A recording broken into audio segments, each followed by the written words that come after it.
Welcome, in front of me I have ASUS Zenfone 7 Pro, and today I'll show you how we can activate dual band Wi-Fi. So at the first we have to enter the settings and then move to network and internet, then enter for the Wi-Fi, and here we can simply turn on the dual band Wi-Fi by tapping on the switcher.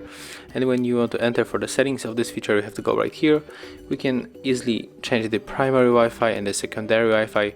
So I'm going to connect to the secondary one by tapping on the available network, then input your password, click connect, and as you can see right now we are set up on the secondary Wi-Fi on our dual band. So yeah, that's how it looks. Thank you guys for watching. Leave thumbs ups, comments and subscribe to our channel. See ya.